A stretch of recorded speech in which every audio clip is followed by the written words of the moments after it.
બનાસકાંઠામાં પાલનપુરના ભટામલ મોટી petrol pump પર લૂંટની ઘટના સામે આવી છે.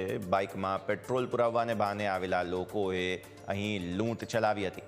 પેટ્રોલ પંપના કર્મચારીને કુહાડીથી ડરાવી અને 25,000 રૂપિયાની લૂંટ ચલાવવામાં આવી. 4 જેટલા લૂંટારુઓ સામે પોલીસ ફરિયાદ નોંધાઈ છે, જેના સમગ્ર સીસીટીવી દ્રશ્યો પણ અત્યારે ફિલહાલ સામે આવ્યા છે. તસવીરો આપ નિહાળો કઈ રીતે અહીંથી ખાસ જે પેટ્રોલ પંપનો કર્મચારી છે તે એકલો હતો, જેથી તેને લૂંટ કરવા માટે ડરાવવામાં આવ્યો, કુહાડી વડે ડરાવવામાં આવ્યો અને ત્યારબાદ 3 જેટલા આ શખ્સો છે કે જે બાઇક પર આવ્યા હતા અને તેમણે લૂંટ ચલાવી હતી. 25,000 રૂપિયાની લૂંટ અહીં ચલાવવામાં આવી હોય તેવી તસવીર અને આ જે આરોપીઓ છે તેની તસવીરો પણ આપ નિહાળો. 3 જેટલા આરોપીઓ હતા જેમણે કુહાડી વડે જે પેટ્રોલ પંપનો કર્મચારી છે તેને ડરાવ્યો અને 25,000 રૂપિયાની લૂંટ ચલાવી. પહેલાં પેટ્રોલ ભરાવવાને બહાને આવ્યા, ત્યારબાદ તેના પર હુમલો કર્યો અને હુમલા બાદ તેને ડરાવી અને તેની પાસેથી 25,000 રૂપિયાની લૂંટ ચલાવવામાં આવી છે. સમગ્ર ઘટનાના સીસીટીવી દ્રશ્યો સામે આવ્યા છે.